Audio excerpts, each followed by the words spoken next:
Eduardo Gabardo, deixa eu tirar a trilha aqui, ó, e aumentar teu som. Muito boa tarde, Gabardo. Como é que tá o amigo? Tudo bem? Muito boa tarde a todos. Grande abraço. Muito obrigado pelo convite. E vamos lá, estou à disposição dos amigos para a gente falar um pouco sobre este momento do Grêmio.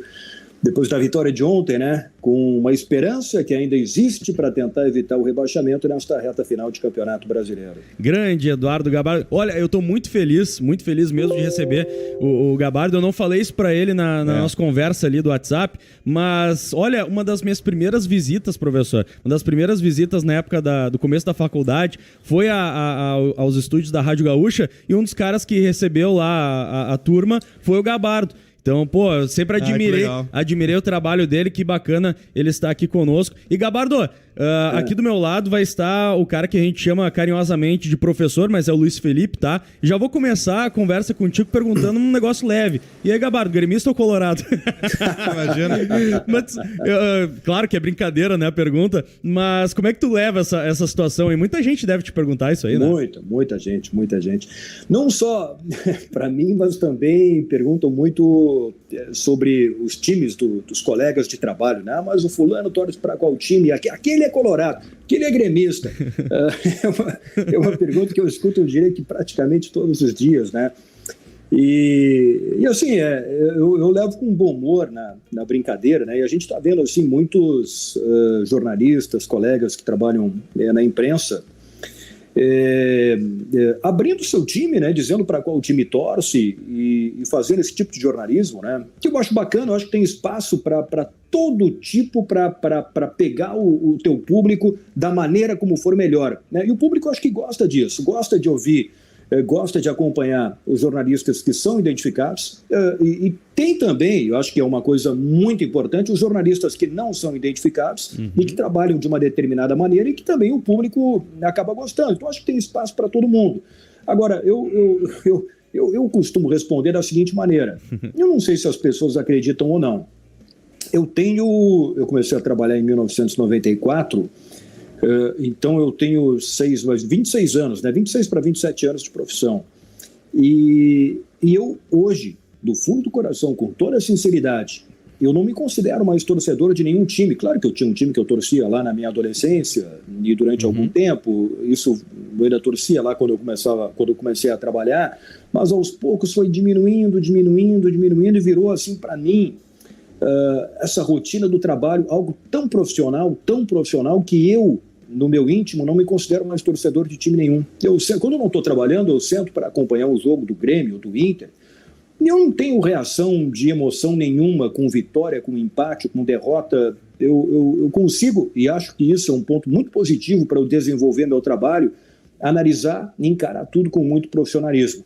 Eu acho que as pessoas não acreditam muito, porque quando eu falo isso, os caras tá bom, mas é verdade. Quem convive comigo sabe que, na minha rotina, assim, diária dentro de casa, sabe que é verdade. Que maravilha, que maravilha. Sensacional, né, prof? Exatamente. Gabardo, queria dizer que eu tô me sentindo muito honrado em poder te receber aqui. A gente tá realmente muito feliz aqui com a tua presença, cara. E eu já quero começar com uma pergunta leve. Outra pergunta leve. Porque, na verdade, assim, o que a gente tá querendo sempre aqui na Rádio Pachola, como nós somos identificados, a gente, apesar de entender as fragilidades que tem o time do Grêmio, a gente tenta manter também lá no íntimo, lá no fundo do coração, uma esperança de que as coisas vão dar certo no final. Mas aí eu vou te perguntar, dentro da tua isenção, se a torcida gremista faz mal em acreditar, se é uma esperança talvez cruel acreditar, ou tu tá sentindo que pode realmente ter algum tipo de situação diferente aí nesse final de ano pro gremista, sabe? Não, eu acho que dá para acreditar, eu acho que é possível, embora mesmo com a vitória de ontem, a situação continua muito difícil, né? Extremamente complicada. Por exemplo, de nada não, adiantou, evidente, a vitória de ontem, mas a importância dela acaba diminuindo se daqui a pouco o Juventude ganhar o jogo hoje, né? Se o São Paulo ganhar o jogo hoje, se além do Juventude do São Paulo vencer, se o Bahia ganhar na quinta-feira, aí falta um jogo a menos e a diferença continua a mesma. Bom, enfim, mas me parece assim que estas três partidas que tanto a gente falou durante algum tempo, né, Bragantino, Chapecoense e Flamengo, São 3 jogos onde existe uma clara possibilidade de vitória. Mesmo com todas as dificuldades que o Grêmio apresentou ao longo do campeonato, ontem deu para ver que contra um time totalmente descaracterizado, como estava o Bragantino, a vitória era possível, o Grêmio fez a sua parte, né? Conseguiu jogar algo que não vinha jogando e ganhou. Contra a Chapecoense, acho que existe a possibilidade também da vitória. E contra um Flamengo totalmente descaracterizado na semana da final da Libertadores, antes da viagem para Montevidéu, mesmo que o time reserva do Flamengo seja muito mais forte que o time reserva do Bragantino, mas eu acho que é possível vencer. Bom, e aí o Grêmio vai conseguir, se isso acontecer, as 3 vitórias consecutivas que tanto a gente falou. Porque não adianta ganhar, como o Mancini no começo do trabalho ganhou do Juventude, depois do Fluminense, e não conseguir repetir as vitórias. Não adianta nada, o Grêmio precisa encarreirar vitórias. Acho que está aqui a grande possibilidade nesta sequência, que é Bragantino, que já deu certo, Chapecoense e Flamengo. Bom, se isso acontecer e daqui a pouco tiver um ou outro resultado paralelo ajudando, a diferença vai cair. A diferença vai cair. E aí o Grêmio vai para 4 jogos extremamente complicados, porque você pega Bahia fora de casa, Corinthians, São Paulo, enfim, serão jogos. E o Atlético Mineiro duros. De novo, né? Tem o Atlético Mineiro no outro. Se for o campeão brasileiro já na última rodada, aí, bom, acaba sendo facilitada a missão do Grêmio. Mas, esses jogos aí, Bahia, São Paulo, Corinthians, são jogos muito difíceis, né? Então, passa muito por essas 3 vitórias e a primeira já aconteceu. Acho que ainda dá para acreditar. E até a gente tá acostumado a te ver, né, Gabardo, com muito mais informação do que opinião, né? Mas é interessante ver as tuas colocações. E eu te pergunto, tu que foi um cara que sempre conviveu bastante no ambiente do Grêmio, com o Renato por aqui, o gremista pode ter alguma esperança de que o Renato vá, de alguma forma, facilitar as coisas, ou só mantendo o profissionalismo e pensando na questão que é a seguinte: o Renato sempre antes de jogos de Copa, de decisões, ele deixou um pouco de lado o jogo do Brasileiro, né? Enfim, como é que tá vendo essa questão aí do Flamengo, do Renato? Eu acho que facilitar ele não vai, mas até pela questão profissional, tudo, né, que envolve a carreira dele, né?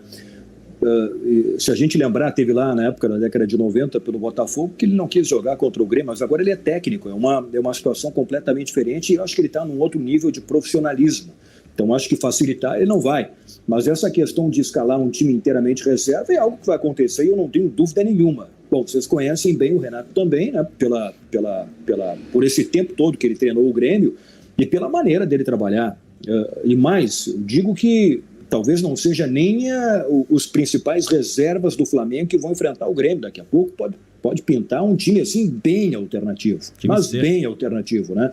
Eu acho que isso pode acontecer, porque é evidente que para o Flamengo o Campeonato Brasileiro ficou impossível, né? Não tem mais possibilidade.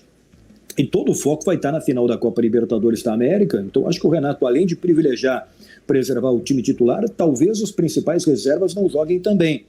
Então acho que está aí uma grande oportunidade para o Grêmio, mais uma, de ter essas 3 vitórias consecutivas. Bragantino, Chapecoense, que acho que não vai ser muito fácil mesmo com a Chapecoense rebaixada, e o Flamengo. Eu tenho dito o seguinte, o calendário deu a casualidade destes 2 jogos contra Bragantino e Flamengo caírem justamente neste momento, né? O calendário deu um presente para o Grêmio, deu um presente do Grêmio. Agora tem que ver se o Grêmio vai saber usar esse presente.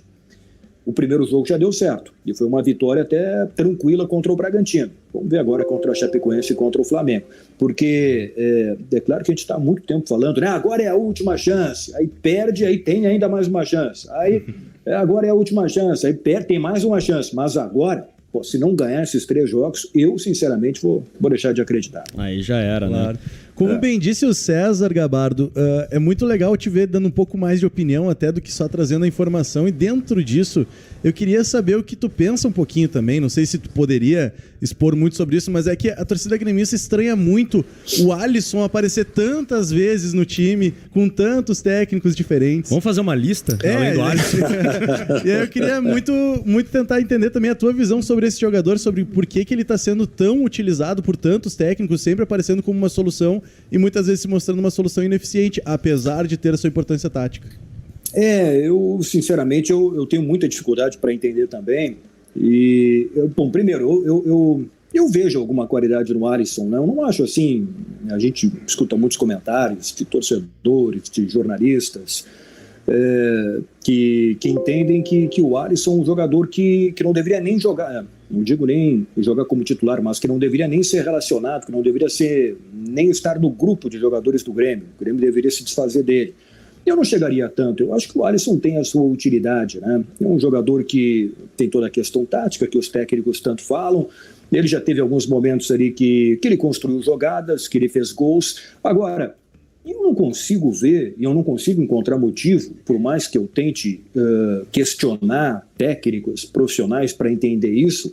O Grêmio tem jogadores que estão surgindo nas categorias de base com uma qualidade, e isso espera muito desses jogadores, e esses jogadores fiquem em segundo plano na comparação com o Alisson. Eu não consigo entender, né?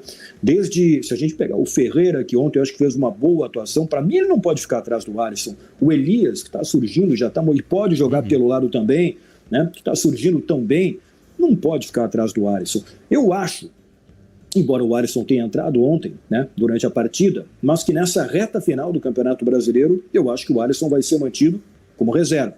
Acho que ele não vai ficar no time titular. Me parece isso. Acho que o Wagner Mancini está conseguindo encontrar a escalação ideal. Agora, para 2022, aí vamos ver. Acho que o Grêmio vai ter que passar por uma reformulação muito intensa no grupo de jogadores, né? E muita coisa vai ter que mudar, né? Vocês falaram de lista, eu acho que tem jogadores que não vão ficar. O Alisson, eu disse, eu não acho assim que tem que mandar embora. Não, acho que não. Acho que o Alisson tem a sua utilidade, mas não como solução para os problemas do Grêmio. Tem outros jogadores aí como Cortez, que eu acho que não vai ficar também, até porque o contrato termina. Tem o Paulo Miranda, que é um jogador muito criticado, e por aí vai. Enfim, acho que o Grêmio vai passar por uma reformulação para o ano que vem, independente se for rebaixado ou não. Perfeito. Professor, até vou te dar um toque, tá? Se tiver algum comentário na live, a galera estiver perguntando, pode trazer à tona também, tá? Claro, perfeito. Inclusive, muito bem lembrado. O pessoal que está no chat aí, o Sérgio Azul Lima, o Lucas Souza, o Ícaro Reicher também, o Vitor Gabriel, essa galera, se tiverem perguntas, por favor, podem colocar aí que eu vou ler. Boa. O torcedor, ele tem uma dificuldade enorme de entrar no vestiário. E um dos caminhos sempre foi a imprensa, né, Gabardo? Mas a gente sabe que com a pandemia, enfim, tudo que modificou nas nossas vidas, isso ficou cada vez mais complicado. Eu queria saber de ti, tu como um cara que convive muito nesse ambiente dentro do Grêmio, o que aconteceu? O que aconteceu com o Grêmio? Porque é um clube que a gente sempre fala que paga em dia, dá toda a estrutura, tem um grupo de jogadores que inclusive no começo do campeonato era cotado como um dos favoritos para título do Campeonato Brasileiro e hoje se encontra numa situação de, se não vencer 2-3 próximos jogos, pode estar disputando a segunda divisão em 2022. O que aconteceu com o clube de uma maneira geral para que tivesse nessa situação? Eu acho que, primeiro, os dirigentes do Grêmio, eu acho que eles devem fazer permanentemente esta avaliação e eles devem ter um diagnóstico lá interno para chegar à conclusão do que aconteceu e por que o Grêmio chegou nessa situação. Na minha opinião, eu acho que tem alguns fatores. Eu colocaria primeiro o final do ciclo de um time que ganhou muita coisa, né? Como Copa do Brasil, Copa Libertadores da América. Alguns jogadores daquela equipe saíram, outros ficaram, mas o fato é que eles não conseguem mais jogar o que jogavam lá em 2017, 2018, até 2019. O Jeromel e o Kahneman, que até jogaram ontem contra o Bragantino, a gente viu durante o Campeonato Brasileiro que eles não conseguiram jogar juntos a maioria das partidas e como isso fez falta para o Grêmio não ter o Jeromel e o Kahneman juntos. E mesmo com todo o brilhantismo deles, e o Kahneman ontem foi espetacular salvando aquela bola ali no final do jogo, né? O fato é que eles já não entregam mais a mesma coisa que entregavam em 2018, 2019, 2017, enfim, 2016. Eu acho que esse é um problema que tem que ser visto, né? A dupla de zaga do Grêmio para 2022, ainda mais com o Juan saindo, eu acho que o Grêmio vai precisar fazer uma contratação de um grande zagueiro para o ano que vem, até porque não vai contar a todo momento com os dois juntos. Bom, então, primeiro, o Maicon também não conseguia mais jogar, tanto é que saiu do Grêmio, da maneira como saiu. Então, primeiro, final do ciclo vitorioso. Segundo ponto, a partir do momento que o ciclo vitorioso está terminando, você tem, quando os jogadores estão saindo, que repor as peças. E o Grêmio errou demais no momento da reposição. Errou e errou muito. Olha, o Grêmio vendeu muito bem, mas contratou muito mal, né? Então, acho que aí está um grande problema. Final do ciclo vitorioso e reposição dos jogadores que saíram, né, deste ciclo. O Grêmio errou demais e está pagando por isso. Não pagou no primeiro momento, mas está pagando agora em 2021. E para finalizar, nesta temporada, neste Campeonato Brasileiro, quando começou a se ver que a situação estava ficando difícil, o Grêmio foi muito lento para contratar. Contratou o Vilhaçante, contratou o Campaz, mas demorou para fazer essas contratações. Eu lembro quando se falava lá daqueles jogadores, tipo o Roger Guedes, né, que está voltando da China, pode ser contratado, só não, esse jogador não interessa e acabou no Corinthians, e está jogando muito bem no Corinthians. Então acho que o Grêmio foi muito lento em 2021 para contratar quando precisava contratar. Tudo bem, a janela aqui, tinha que esperar abrir a janela para trazer jogadores do exterior, mas enfim, se tentasse de forma antecipada, mais cedo, mas eu vejo assim esses 3 problemas como principais para o Grêmio ter chegado a esse ponto. Final do ciclo vitorioso, erro no momento da reposição, isso em 2020, 2021, e lentidão para contratar quando a situação ficou muito ruim nessa temporada. Perfeito. O Clientes 3 aqui no chat do YouTube... Os nicks são os melhores. Né? Ele coloca o seguinte: cara, queria saber se o JP, o Jean-Pierre, não tem espaço nesse meio de campo do Grêmio e se ele vê alguém com qualidades similares a dele no elenco do Grêmio. Então ele está perguntando aqui sobre o Jean-Pierre especificamente, ter espaço ou não nesse time do Grêmio. E aí eu queria aumentar um pouco essa pergunta para ti, Gabardo, e também te perguntar a tua avaliação sobre o próprio Campaz, que agora, que teve uma oportunidade com um pouco mais de tempo, ele conseguiu demonstrar bom futebol, mas ele não vinha e com as mais diversas desculpas de falta de adaptação, disso, de aquilo. Só que o Campaz, ele mostra que tem qualidade e até agora não tinha sido bem utilizado, né? Eu acho que agora tem que dar sequência para o Campaz, né? Acho que tem que deixar ele jogar. Acho que ontem realmente foi o melhor jogo dele, desde que ele chegou no Grêmio. Ele tem uma característica que eu acho muito boa, que é aquele chute com a perna esquerda dele. Ele bate muito bem na bola, chuta forte, ele chuta de qualquer lugar, ele tem personalidade, ele parte para cima. Eu acho que ainda falta muito para ser um jogador que custou 21 milhões de reais, né? Tem que chegar e fazer a diferença. Acho que todo esse processo está meio lento, mas enfim, acho que agora é hora de dar sequência para esse jogador. Sobre o Jean-Pierre, eu acho o Jean-Pierre um baita jogador. Não tem ninguém com a técnica dele no grupo de jogadores do Grêmio. Não tem. Aí a situação do Jean-Pierre, como é que a gente pode avaliar? Eu acho que tudo que já foi dito sobre o Jean-Pierre, a gente acaba repetindo, que é a questão do ritmo, da intensidade, enfim. Eu acho, é uma opinião muito particular, que vai ser melhor para todo... Acho que tem lugar para o Jean-Pierre, sim, no time do Grêmio, mas eu acho que vai ser melhor para todo mundo, para todas as partes, uma negociação e que o Jean-Pierre deixe o Grêmio. Talvez por empréstimo, talvez em definitivo. Eu acho que vai fazer bem para todo mundo. Vai fazer bem para o Jean-Pierre, talvez em um outro ambiente, né, de trabalho, em outro clube, ele possa ter um rendimento ainda melhor, ele possa se valorizar ainda mais. Para o Grêmio também, porque pode entrar algum recurso importante na montagem do grupo para 2022. Se for um empréstimo, ele pode se valorizar e daqui a pouco até voltar com outro clima, um outro ambiente. Eu acho que faria bem para as duas partes, Grêmio e Jean-Pierre, uma negociação para o ano que vem. Perfeito, eu concordo muito com isso. O Marciano Reis Mariano colocou aqui também, ó.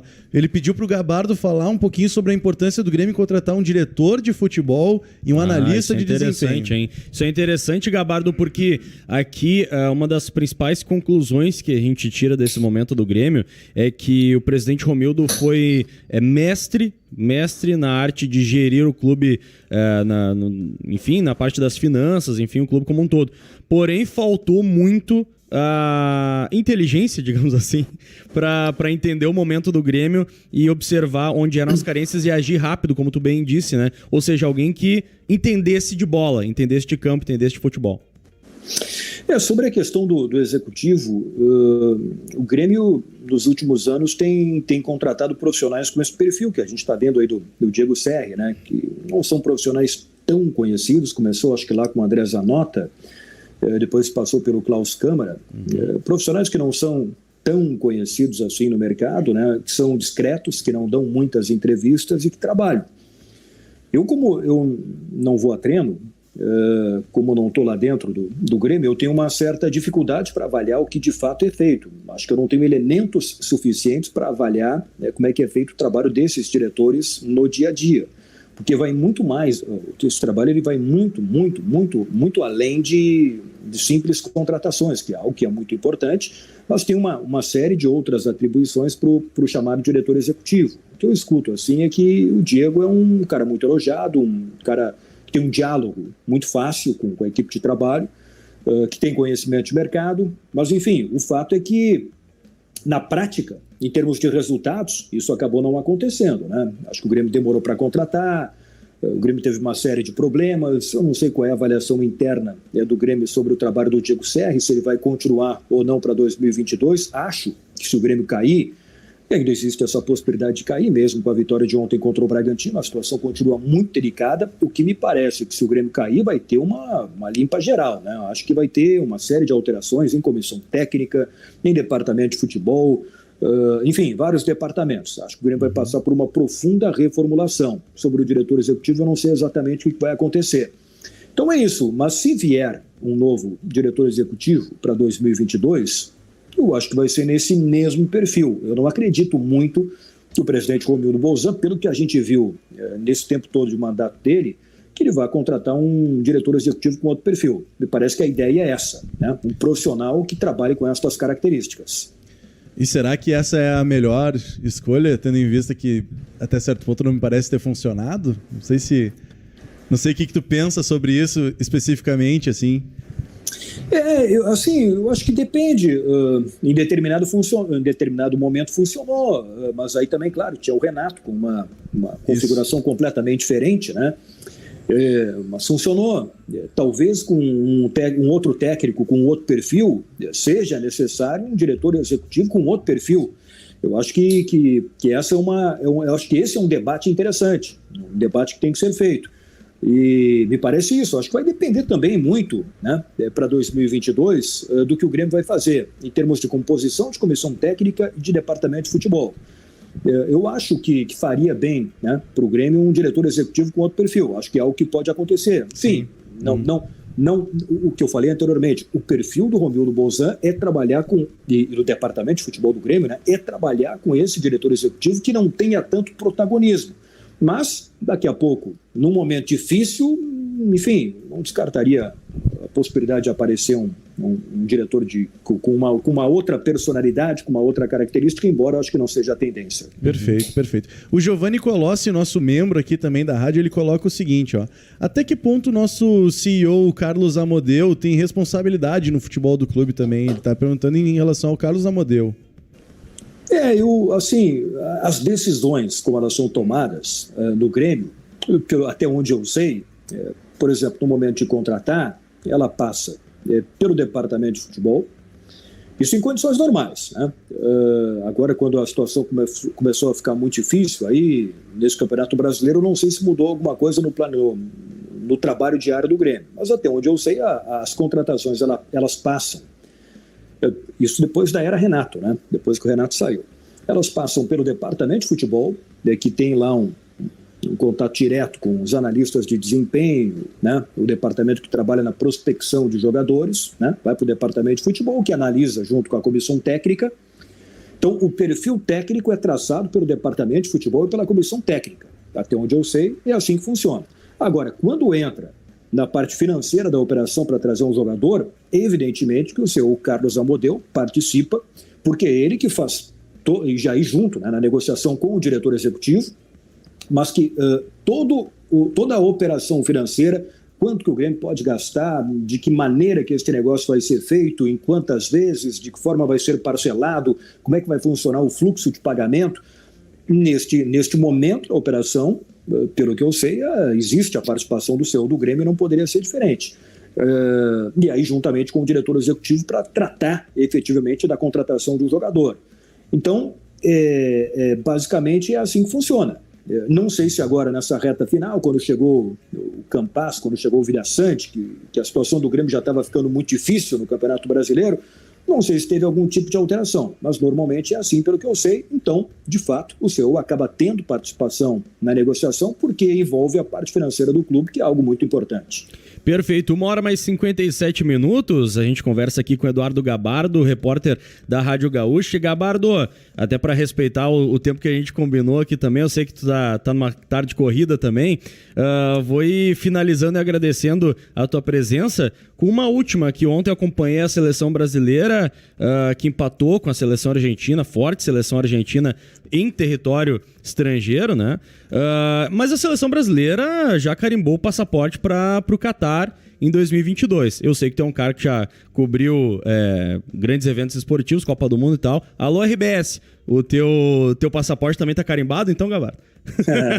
Eu acho que sim, espero que sim, né? Espero que sim. Acho que a gente vai ter uma Copa do Mundo. Eu tive a oportunidade de trabalhar nas Copas do Mundo de 2010 na África do Sul, 2014 no Brasil, 2018 na Rússia, e vamos ver, esperar 2022 no Catar. Acho que vai ser uma Copa absolutamente diferente de tudo que a gente já viu, né? Porque o Catar, eu tive a oportunidade já de ir 2 vezes para o Catar, e é um país totalmente diferente porque é muito pequeno, né? Uhum. Imagina uma Copa do Mundo com 32 seleções, com vários estádios para receber as partidas num tamanho, a gente viveu isso aqui no Brasil, num país continental, na Rússia, num país continental, agora num país que tem o tamanho como se fosse de Porto Alegre a Novo Hamburgo.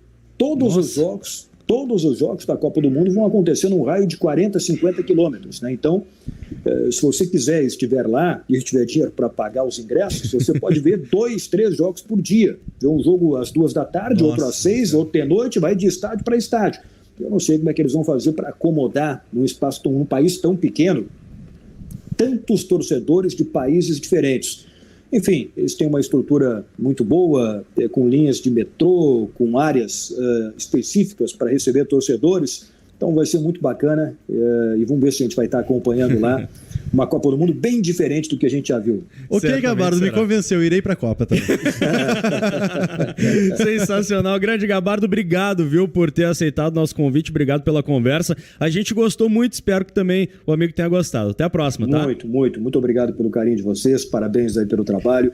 Continuem firmes, contem comigo. Um grande abraço e um bom trabalho. Valeu, pessoal. Obrigado. Tá certo, abraço. Obrigado, Gabardo. Grande Eduardo. E aí, gostou do que viu? Isso é um corte do nosso programa Redação Pachola, que vai ao ar de segunda a sexta, sempre da 1h30 até as 2h30. Se gostou, deixa o like e te inscreve no canal.